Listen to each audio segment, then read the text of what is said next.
अस्सलाम वालेकुम क्लास 9। उम्मीद करती हूँ आप सब खैरियत से होंगे। आज हम एक्सरसाइज 2.6 का क्वेश्चन नंबर 6 फर्दर डिस्कस करेंगे। क्वेश्चन नंबर 6 का पार्ट 1 और 2 हम पिछले वीडियो में सॉल्व कर चुके हैं, जो हमने डिटेल से सॉल्व किया, और मैंने आपको इसमें कुछ कॉन्सेप्ट्स बताए थे जिसके ज़रिए आप पार्ट 3, 4, 5 एंड 6 भी सॉल्व कर सकते हैं। तो क्वेश्चन नंबर 6 पार्ट 1 में हमने क्या किया था कि प्रूफ करना था। क्वेश्चन था कि शो दैट का क्वेश्चन जब आता है और बीच में इक्वल का साइन हो, दो वैल्यूज़ गिवन हो, इसका मतलब है आपने कोई चीज़ प्रूफ करनी है और इसके आंसर्स पीछे नहीं होते, क्योंकि आपने ये प्रूफ करनी होती है। तो जब प्रूफ हो जाती है चीज़ तो उसका आंसर नहीं आता। इसलिए ये हमने प्रूफ करना है कि z plus W whole conjugate z conjugate plus w conjugate के इक्वल है। ये हमने सॉल्व कर लिया था, सेकंड पार्ट भी सॉल्व कर लिया था। थर्ड पार्ट अगर हम देखें तो वो था z w whole conjugate z conjugate plus w conjugate. अब पहले में हमने प्लस किया, फिर माइनस, अब मल्टीप्लाई करेंगे और फोर्थ वाले में डिवाइड करेंगे। तो ईजी सा है, जैसे आप लोग करते हैं। सबसे पहले जहाँ होल का कॉन्जुगेट है वहाँ आपने क्वेश्चन सॉल्व करके एंड पे कॉन्जुगेट लेना है, और जहाँ सेपरेट कॉन्जुगेट है वहाँ पहले कॉन्जुगेट लेके फिर क्वेश्चन सॉल्व करना है। ये मैंने आपको पार्ट 1 और पार्ट 2 में भी इसी मेथड से करवाया था। अगर आपने वो वीडियो नहीं देखी तो इस वीडियो के डिस्क्रिप्शन में मैंने उसका लिंक दिया है, आप जाके वो देख सकते हैं। और आपने जो वीडियो देखनी है पार्ट 3 की या पार्ट 4 की, इस वीडियो के डिस्क्रिप्शन में मैंने टाइम स्टैम्प्स दिए हैं, आप उनके ज़रिए पार्ट 3 और पार्ट 4 की वीडियो देख सकते हैं, जो भी आपने देखनी है पार्ट 3 या पार्ट 4। तो पार्ट 3 सॉल्व करते हैं। पार्ट 3 हमारे पास है Z W whole conjugate z conjugate w conjugate. कोई साइन नहीं है, इसका मतलब है मल्टीप्लाई हो रहा है, तो हम इसको डॉट से भी रिप्रेजेंट कर सकते हैं। ठीक है, अब नेक्स्ट हमारे पास क्या है, LHS is equal to RHS। ये हमने प्रूफ करना है। LHS हमने पहले लिख लिया है, क्योंकि पहले हम लेफ्ट हैंड साइड प्रूफ करते हैं, देन हम राइट हैंड साइड प्रूफ करते हैं। मैंने आपको दोनों मेथड से प्रूफ करना सिखाया था कि अगर आपने पहले आप बीच में लाइन लगा के LHS और RHS प्रूफ कर लें, या पहले आप LHS प्रूफ कर लें और देन RHS प्रूफ कर लें, और देन नीचे लिखते हैं hence proved LHS is equal to RHS। तो LHS मैंने पहले लिख लिया है। LHS हमारे पास है ZW 2 + 3 iota bracket close bracket 5 - 4 iota. ठीक है, अब यहाँ पर हमारे पास ये दोनों मल्टीप्लाई हो रहे हैं। हमने सिर्फ वैल्यूज़ पुट किए हैं। जी की वैल्यू थी हमारे पास 2 + 3 आयोटा, और फिर जो हमारे पास डब्ल्यू की वैल्यू थी वो थी 5 - 4 आयोटा। तो अब हम इसे जल्दी से सॉल्व कर लेंगे। मैंने आपको बताया था जब होल में आए तो एंड में कॉन्जुगेट लेते हैं, तो हम इसका एंड में कॉन्जुगेट लेंगे। ठीक है, तो हम इसको सॉल्व करते हैं। इसका हम एंड में कॉन्जुगेट लेंगे। ZW इज इक्वल टू 2 को जब हम 5 से मल्टीप्लाई करवाएंगे तो 10, 2 को 4 से मल्टीप्लाई करवाएंगे तो 2 4 ज़ा 8, 3 5 ज़ा 15, 15 आयोटा एज इट इज़ आ जाएगा। 3 आयोटा को 4 आयोटा से -4 आयोटा से मल्टीप्लाई करवाएंगे तो -4 3 ज़ा 12 आयोटा स्क्वायर। ठीक है, अब ये वैल्यू हमारे पास आ गई है। अब हम इसे फर्दर सॉल्व करेंगे। 10 जो हमारे पास आयोटा स्क्वायर की वैल्यू है वो हम रिप्लेस कर लेंगे। अब आयोटा स्क्वायर की वैल्यू क्या होती है, आयोटा स्क्वायर की हमारे पास वैल्यू होती है -1। तो -1 के साथ इसको रिप्लेस कर लेंगे, प्लस 15 आयोटा -12 -1। जब -1 मल्टीप्लाई होगा तो हमारे पास क्या आएगा, +1 -12 -1 से मल्टीप्लाई होगा तो +12 आ जाएगा। तो जो रियल वैल्यूज़ हैं उनको एक तरफ कर लें, इमेजिनरी वैल्यूज़ को एक तरफ कर लें। -8 आयोटा प्लस 15 आयोटा। ठीक है, सिंपली हमने जैसे क्वेश्चन सॉल्व करते आए हम 3 to 6, वैसे ही हमने क्वेश्चन को सॉल्व करना है और एंड में उसका कॉन्जुगेट ले लेना है लेफ्ट हैंड साइड करते हुए, और राइट हैंड साइड करते हुए हमने पहले कॉन्जुगेट लेना है और फिर उसको सॉल्व करना है। तो आंसर हमारा ऐसे सेम ही आएगा। अब यहाँ हम फर्दर सॉल्व करते हैं। 10 + 12 करेंगे तो हमारे पास आएगा 22 और माइनस प्लस माइनस होता है, तो 15 में से 8 माइनस करेंगे तो +7 आयोटा आ जाएगा। अब हमारे पास a प्लस बी आयोटा की फॉर्म आ गई है, तो अब हम इसका क्या ले सकते हैं, हम इसका कॉन्जुगेट ले सकते हैं। तो हम इसका कॉन्जुगेट ले लेंगे, ZW conjugate is equal to 22 + 7 iota whole conjugate. ZW conjugate is equal to 22 - 7 iota. अब ये हमारे पास क्या आ गया, LHS, ठीक है, हम लिख देंगे LHS is equal to left hand side. अब हम इसकी क्या प्रूफ करेंगे, अब हम प्रूफ करेंगे इसकी राइट हैंड साइड। अब राइट हैंड साइड देख लेते, वो भी सेम है, बस हमने इसको क्या करना है, सेपरेट इन दोनों का कॉन्जुगेट लेना है। तो इन दोनों का सेपरेट कॉन्जुगेट ले लेंगे। तो सबसे पहले हम राइट हैंड साइड इसको हेडिंग दे लें, या फिर आप पेन से लिख लें खाली कि right hand side is equal to, colon डालें आप, और फिर नीचे राइट हैंड साइड सॉल्व करना शुरू कर दें। अब राइट हैंड साइड हम सॉल्व करेंगे, तो राइट हैंड साइड क्या है, Z conjugate W conjugate is equal to 2 + 3 iota conjugate and 5 - 4 iota conjugate. ठीक है, अब हमने क्या करना है, इनका जो है कॉन्जुगेट लेना है, तो इसका कॉन्जुगेट ले लेंगे। तो Z conjugate W conjugate is equal to 2 - 3 iota multiply by, ठीक है, मल्टीप्लाई हो रही है, मल्टीप्लाई बाय 5 + 4 आयोटा। अब हमने इसका कॉन्जुगेट ले लिया है और फिर हम इसे सॉल्व कर रहे हैं। तो Z कॉन्जुगेट लेंगे, ठीक है, तो हमारे पास आएगा 2 को 5 में मल्टीप्लाई करें तो 5 × 10 होता है, 3 × 5 = 15 होता है, 15 आयोटा आ जाएगा। और फिर सॉरी 2 अब 2 × 4 करेंगे, 2 × 4 = 8, ठीक है, 8 आयोटा। और फिर करेंगे तो 3 × 5 सॉरी 2 को जब हमने 5 से मल्टीप्लाई किया तो हमारे पास 10 आया, 2 को हमने 4 से मल्टीप्लाई किया 8 आयोटा, 3 को 5 से किया 15, और 3 को 4 से करेंगे तो -3 × 4 = 12 आयोटा स्केयर। आयोटा स्केयर की वैल्यू रिप्लेस करेंगे तो हमारे पास क्या आ जाएगा, +18 आयोटा +12 आ जाएगा, ठीक है। -12 को रिप्लेस करेंगे तो हमारे पास +12 आ जाएगा, ठीक है। -1 से बस हमने इसको रिप्लेस करना है, ठीक है। अब हम नेक्स्ट क्वेश्चन फर्दर सॉल्व करेंगे। जब जो हमारे पास रियल वैल्यूज़ हैं उनको एक तरफ कर लेंगे, इमेजिनरी वैल्यूज़ को एक तरफ कर लेंगे, ठीक है। सॉरी, इमेजिनरी वैल्यूज़ है हमारे पास +8 आयोटा। अब Z का और W का कॉन्जुगेट लेंगे तो 10 + 12 करेंगे तो हमारे पास 22 आ जाएगा। माइनस इसलिए आया क्योंकि 15 बड़ा है और 8 छोटा, तो माइनस आ गया। प्लस माइनस माइनस होता है, 8 में से 15 को जब हम सब्ट्रैक्ट करेंगे तो हमारे पास आएगा 7 iota is equal to RHS, right hand side. तो अब हम क्या कह सकते हैं कि हमारी जो हमारे पास लेफ़्ट हैंड साइड है is equal to right hand side, क्योंकि हमारी लेफ़्ट हैंड साइड का आंसर क्या आया था, हमारी लेफ़्ट हैंड साइड का आंसर आया था 22 - 7 आयोटा, और हमारी राइट हैंड साइड का आंसर आया है 22 - 7 आयोटा। तो हम कहेंगे हेंस प्रूव्ड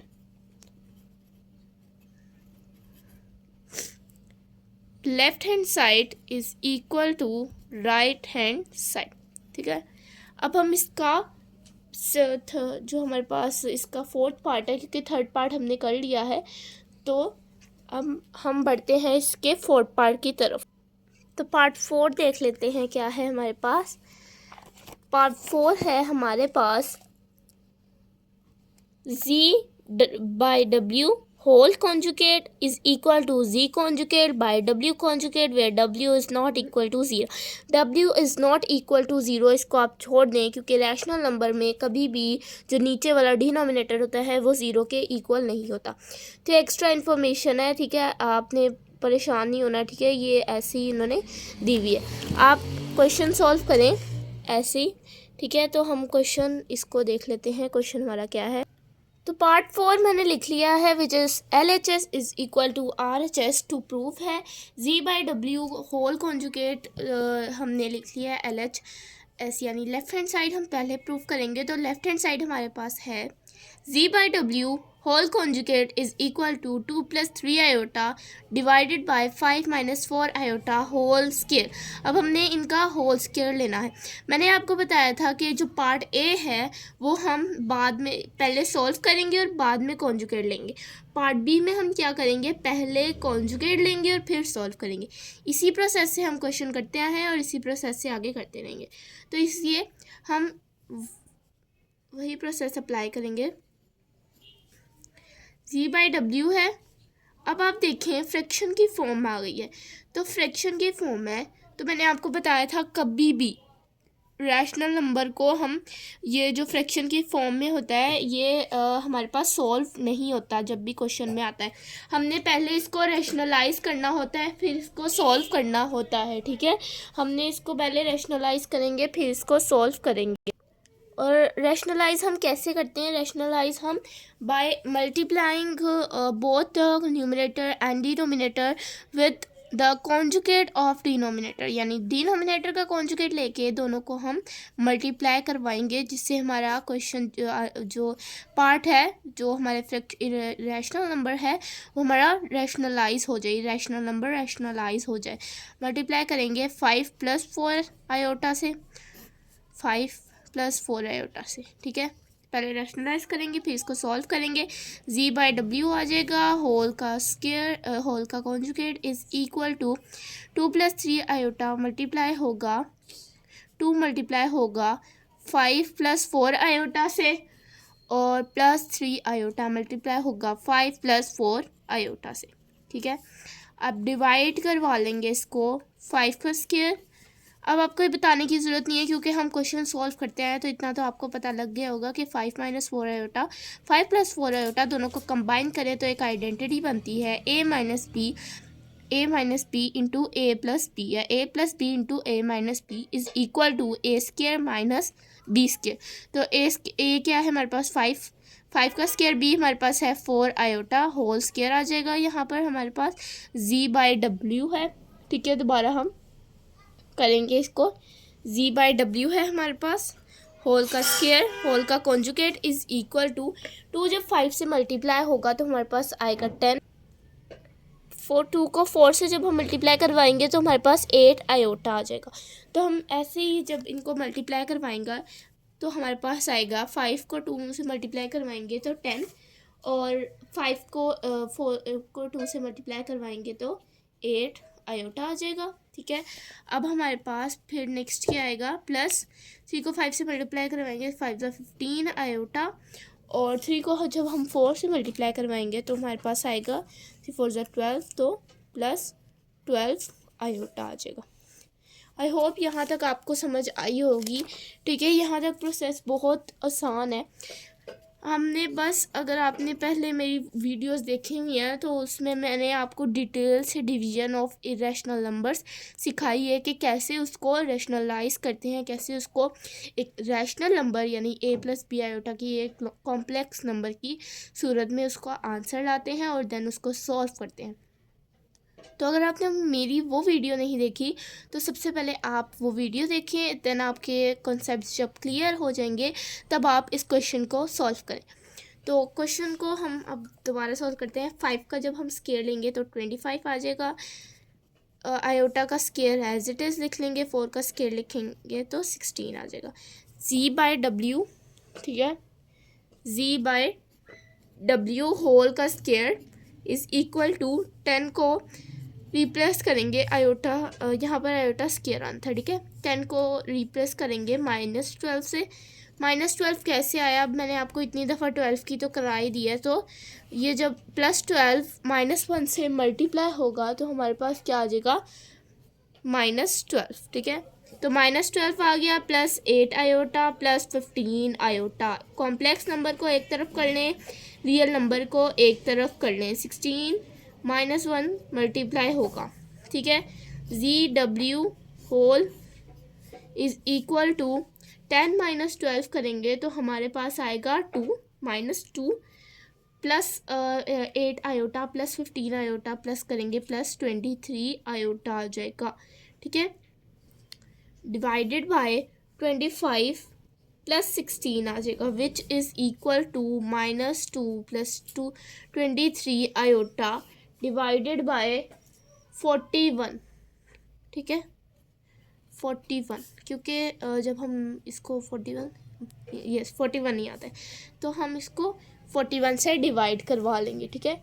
अब नेक्स्ट फर्दर सॉल्व करेंगे हम क्वेश्चन, तो ये हमारे पास हो जाएगा -2 प्लस 23 आयोटा। अभी एक जो है रैशनल नंबर की फॉर्म में आ गया है, कॉम्प्लेक्स नंबर की फॉर्म में आ गया है, तो इसका होल का कॉन्जुगेट ले लेंगे। कॉन्जुगेट लेंगे तो हमारे पास इमेजिनरी वैल्यू का साइन चेंज हो जाएगा, which is equal to 23 iota आ जाएगा डिवाइडेड बाय 41 डिवाइडेड बाय 41। अब ये माइनस क्यों आया, ये तो आपको पता है, इमेजिनरी वैल्यू का साइन चेंज हुआ और इमेजिनरी वैल्यू ये सॉरी आयोटा यहाँ साइड पे आएगा। इमेजिनरी वैल्यू क्या थी 23/41। तो ये हमारे पास क्या आंसर आ रहा है, LHS का आंसर आ गया है। अब हम फर्दर RHS को सॉल्व करेंगे, ठीक है। आई होप आपको LHS का पूरा प्रोसेस समझ आया होगा। अब हम RHS का क्वेश्चन सॉल्व करेंगे, तो हम RHS देख लेते हैं कैसे लिखना है, कैसे सॉल्व करना है। तो RHS बेसिकली हमारे पास है क्या, Z conjugate separate W conjugate. तो पहले हम इनका कॉन्जुगेट लेंगे, देन हम क्वेश्चन को फर्दर सॉल्व करेंगे, रैशनलाइज करेंगे, ठीक है। और कॉन्जुगेट है 5 - 4 आयोटा का। ये कॉन्जुगेट लेंगे 2 - 3 आयोटा आ जाएगा डिवाइडेड बाय 5 + 4 आयोटा आ जाएगा, ठीक है। अब फर्दर इसको जब हम सॉल्व करेंगे तो Z conjugate W conjugate is equal to 2 - 3 iota multiply by 5 - 4 iota. 5 - 4 कहाँ से आया, 5 + 4 आयोटा था। डिनोमिनेटर के कॉन्जुगेट से दोनों न्यूमिनेटर और डिनोमिनेटर को मल्टीप्लाई करवाएंगे ताकि हमारा रैशनलाइजेशन हो जाए, रैशनलाइज हो जाए 5 - 4 आयोटा। अब ऊपर वाले हमारे पास क्या होंगे, ऊपर वाले हमारे पास मल्टीप्लाई हो जाएंगे और नीचे वाले हमारे पास एज इट इज़ आ जाएंगे। तो ऊपर वालों को हम मल्टीप्लाई करवा लेंगे, ठीक है। ऊपर वालों को मल्टीप्लाई करवा लेंगे, ठीक है। तो हम लिख लेते हैं जो हमारे पास है, हमारे पास है 2 क्या था, एक मिनट सॉरी, हमारे पास जो आया था प्रोसेस में वो हमारे पास था 2 × 2 - 3 आयोटा। 2 - 3 आयोटा मल्टीप्लाई होगा 5 - 4 आयोटा से, ठीक है। 5 - 4 आयोटा से मल्टीप्लाई होगा, डिवाइड करवा लेंगे 5 + 4 आयोटा और 5 - 4 आयोटा से। अब नीचे आइडेंटिटी अप्लाई होगी, ये तो आपको पता है क्योंकि हमेशा रैशनलाइजेशन करते हुए नीचे A² + B² की आइडेंटिटी अप्लाई होती है। तो पहले आइडेंटिटी ही लिख लेते हैं, 4 iota whole square divided by, ठीक है सॉरी, डिवाइडेड बाय 2 को 5 से मल्टीप्लाई करवाएंगे तो 10 आ जाएगा, 2 को 4 से मल्टीप्लाई करवाएंगे तो 8 आयोटा आ जाएगा, -15 आयोटा एंड +12 आयोटा स्क्वायर, ठीक है। अब नेक्स्ट हम करेंगे तो 10 को रिप्लेस कर दे -12 से, -8 आयोटा -15 आयोटा। अब मुझे आपको बताने की ज़रूरत तो नहीं -12 कहाँ है, लेकिन फिर भी मैं आपको बता देती हूँ वीक बच्चों के लिए। 12 -1 से मल्टीप्लाई होगा तो -12 आ जाएगा, इसलिए -12 यहाँ आया। अब डिवाइड करवा लेंगे, 5 × 5 = 25 -4 16 आयोटा किसके इक्वल होता है, -1 के। 10 - 12 करेंगे तो -2 आ जाएगा, ठीक है। 10 - 12 -2 के इक्वल होता है। और फिर नेक्स्ट हम सॉल्व करेंगे तो हमारे पास 8 है, ठीक है। -8 आयोटा है और -15 आयोटा है, तो ये माइनस माइनस प्लस होंगे। हमारे पास आंसर क्या आ जाएगा, -8 में प्लस करेंगे तो 23 आयोटा डिवाइडेड बाय 25 + 16 आ जाएगा, ठीक है। तो 25 + 16 करेंगे तो हमारे पास 41 जो हमारे पास पहले आया था वही आ जाएगा। अब आपने इसका कॉन्जुगेट लिया हुआ था तो इसको सेपरेट सेपरेट इसको जो है इसका डिनोमिनेटर दे देंगे। और वो क्यों देते हैं, क्योंकि दोनों पे होल होता है। तो अगर हम कहते हैं कि इशू क्रिएट ना हो, इसलिए हम 41 इसका 41 इसको दे देते हैं, इसका 41 इसको दे देते हैं। तो हमारे पास एट द एंड RHSP क्या आया, सेम। तो हम लिख सकते हैं हेंस प्रूव्ड, ठीक है, आप लिख लें hence proved LHS is equal to RHS, ठीक है। ये स्टेटमेंट लिखना बहुत ज़रूरी होती है बोर्ड के लिहाज से भी, ठीक है। और बोर्ड में आपको, आप चाहें तो एक लाइन लगा लें साइड पे मैथ का सॉल्व करते हुए, इंग्लिश में आप सिर्फ और सिर्फ राइट साइड हैंड साइड पे एक लाइन लगा लें तो आपका हो जाता है, प्रेजेंटेबल फॉर्म लगती है। और ख़ास तौर पे प्रूफ वाले क्वेश्चन में hence proof LHS is equal to RHS लिखना बहुत इम्पोर्टेंट होता है, क्योंकि इसके अलावा वो आपको उनको पता नहीं लगता कि आपका राइट हैंड साइड इस आ गया है इक्वल। और आप चाहें तो पहले लेफ्ट हैंड साइड का आंसर लिखें, राइट हैंड साइड का, बीच में इक्वल का साइन डालें, देन आप ये वाली स्टेटमेंट लिखें hence proved LHS is equal to RHS, ठीक है। तो अपना बहुत सारा ध्यान रखिए, मेरे चैनल को लाइक करें, शेयर करें और सब्सक्राइब करें। अल्लाह हाफ़िज़।